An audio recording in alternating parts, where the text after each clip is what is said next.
Today, we will tell a real-life story full of mystery. One evening, a young girl returned home after participating in a school concert. Then, she mysteriously disappeared. The scary thing is that all the items in the house were intact, as if nothing had happened. The case was investigated for many years without results, becoming an unsolved case. However, when everyone thought the truth would be buried forever, 35 years later, the truth began to be revealed. Next, let's explore this story. Background and main character. The story takes place in the state of Colorado, USA. This state is located in the western United States and is the state with the highest average elevation in the country. In northern Colorado, there is the city of Greeley, founded in 1870.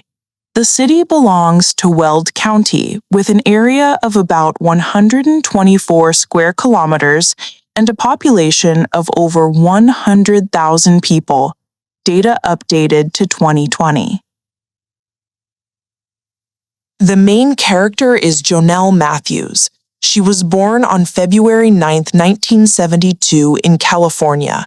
Jonelle's birth mother is Terry Vieira. After giving birth, Terry realized her economic situation was difficult and she couldn't afford to raise the child.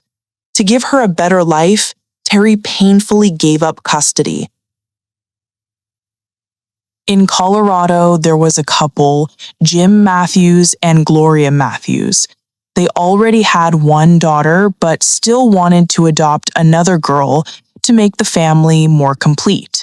In March 1972, just 1 month after Jonelle was born, the Matthews couple went to California and successfully obtained custody.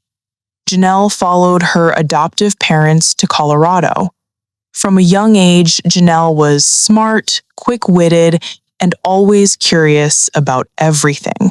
Her adoptive parents, Jim and Gloria, treated her like their own child. The family of 4 lived happily in a small town in Colorado. The day of disappearance, December 20, 1984.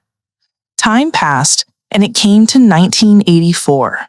Jonelle was now 12 years old, attending Franklin Middle School. No one expected that right before Christmas this young girl would vanish from her home without a trace. Let's rewind to December 20, 1984, a Thursday. Only a few days left until Christmas. The weather outside was very cold, with heavy snow falling and thick snow covering the roads. Jonelle had caught a cold a few days earlier, and that day she had a slight fever and felt unwell. Mother Gloria noticed her condition and suggested taking a day off from school to rest at home.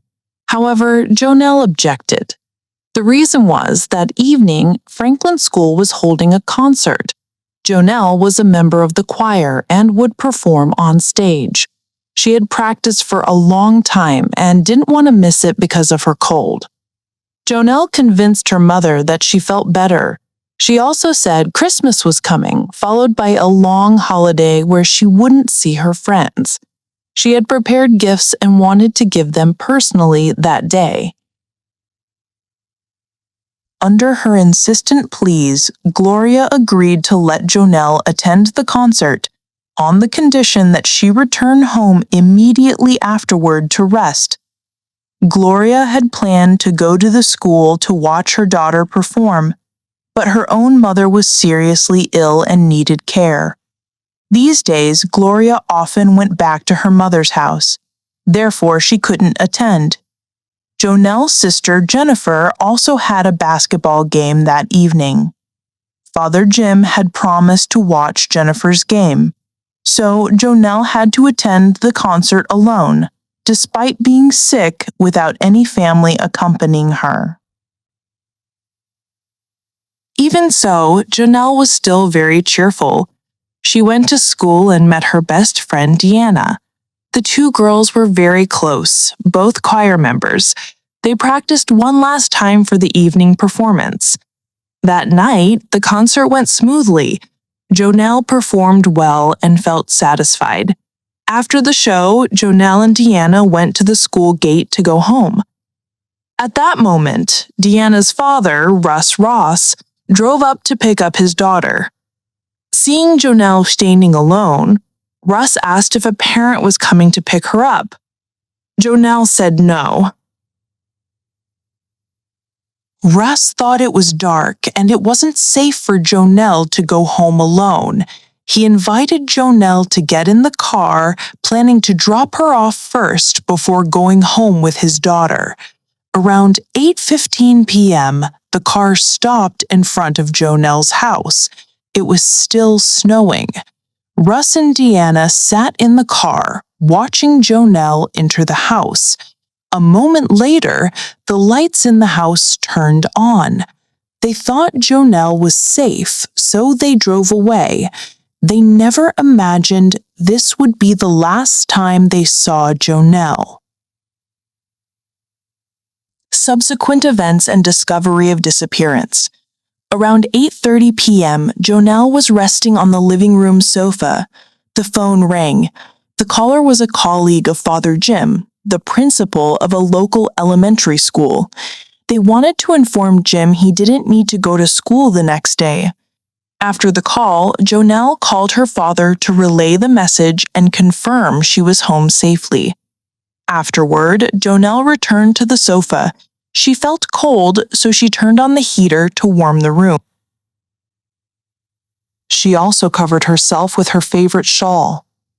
Jonelle sat alone, waiting for her father and sister to return. At that time, Jim was at the stadium watching Jennifer's basketball game. After Jonelle's call, he suddenly worried about her being home alone. He thought after the game he had work to do, and it might be late when he got home.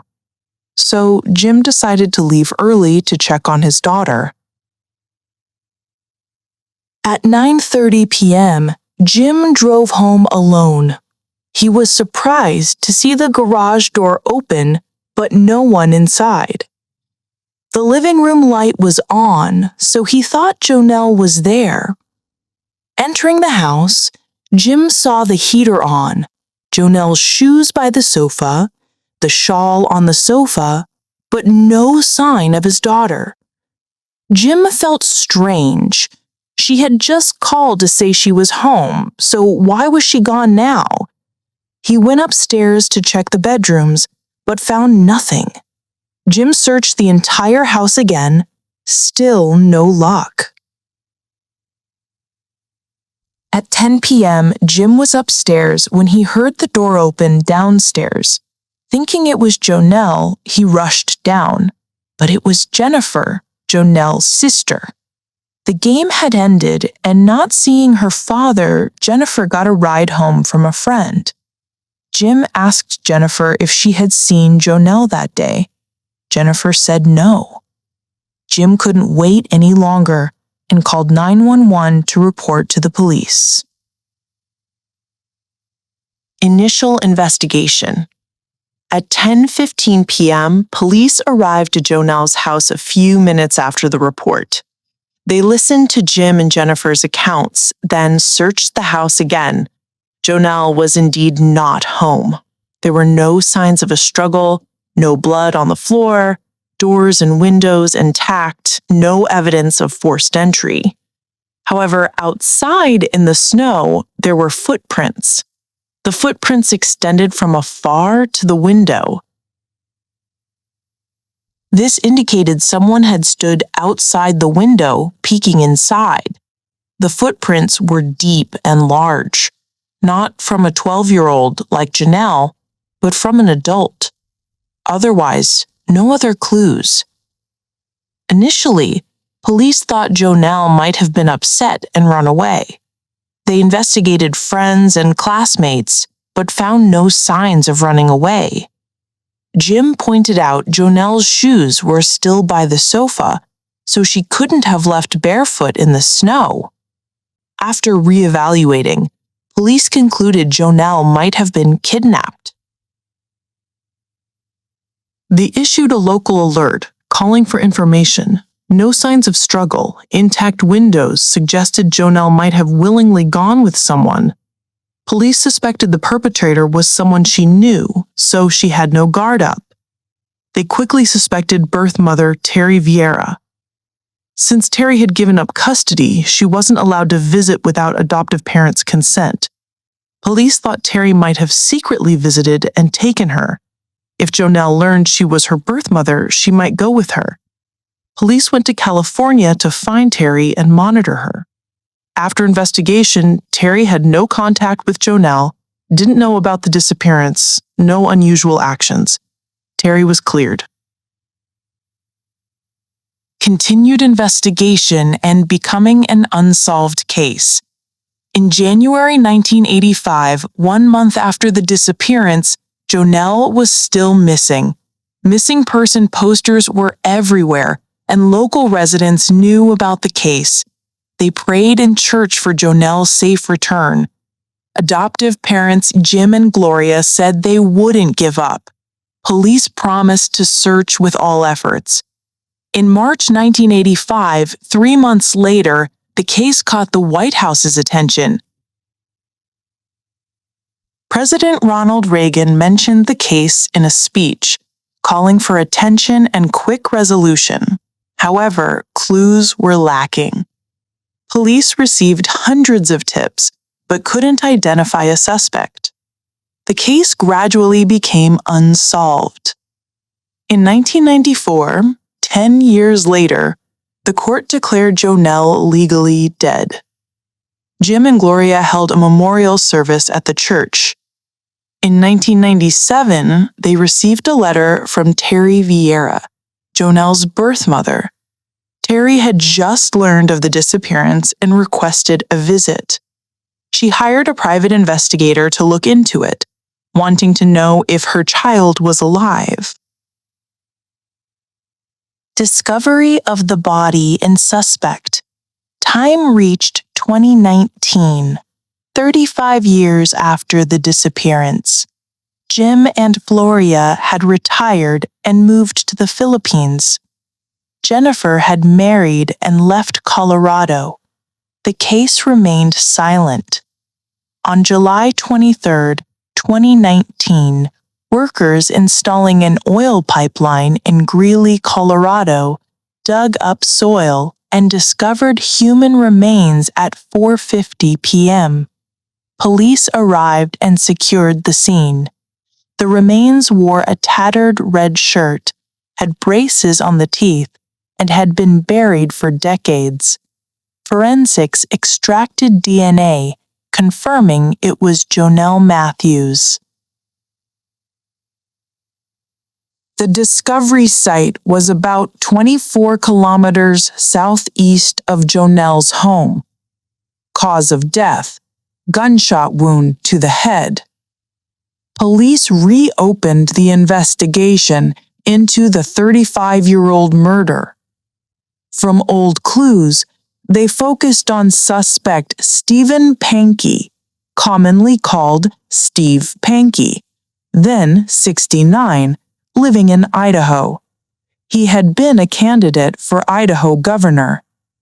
In 1984, Pankey lived in Greeley, just 3.2 kilometers from Jonelle's home. After the disappearance, Pankey had suspicious behavior, discussing the case with others, revealing details only police knew. A reporter saw Pankey standing by the road watching a girl go home on the day of disappearance. Months later, at church, when the pastor said Jonelle would return, Pankey whispered, "This is a false prophet." Pankey spoke multiple times with investigators, claiming to know clues, but his statements were inconsistent. Police went to Idaho to question Pankey. He denied knowing Jonelle, said he was home with his wife that night.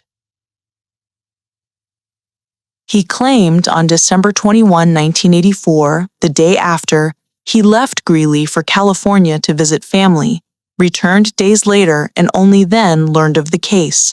He said he helped search for Jonelle. Police checked with ex-wife Angela Hicks. They were divorced. Angela refuted on the night of disappearance she wasn't with Pankey, didn't know where he went. They left Greeley on December 22, not 21. Returned to Greeley on December 26 after Christmas in California.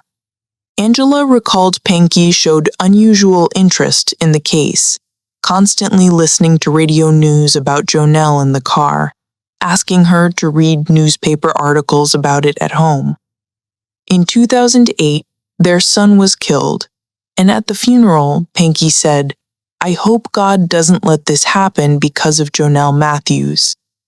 On September 4, 2019, Idaho police obtained a search warrant for Pankey's home. In his computer, they found browsing history about the Jonelle case, which had been deleted but recovered. Along with other evidence, police concluded Pankey was likely the kidnapper and killer. Trial outcome. On October 13, 2020, Colorado prosecutors charged Pankey with first-degree murder and kidnapping. Pankey pleaded not guilty, claiming innocence. Defense attorneys said there was no convincing evidence. The first trial in 2021 ended in a hung jury. The retrial in 2022, on October 31st, Pankey was convicted of first-degree felony murder, second-degree kidnapping, and false reporting. He was acquitted of first-degree murder after deliberation. The sentence was life imprisonment with parole possible after 20 years. Currently, in 2025, Pankey is serving his sentence in a Colorado prison. This case reminds us of the persistence of justice, even if delayed. Let's wait and see if there are new developments.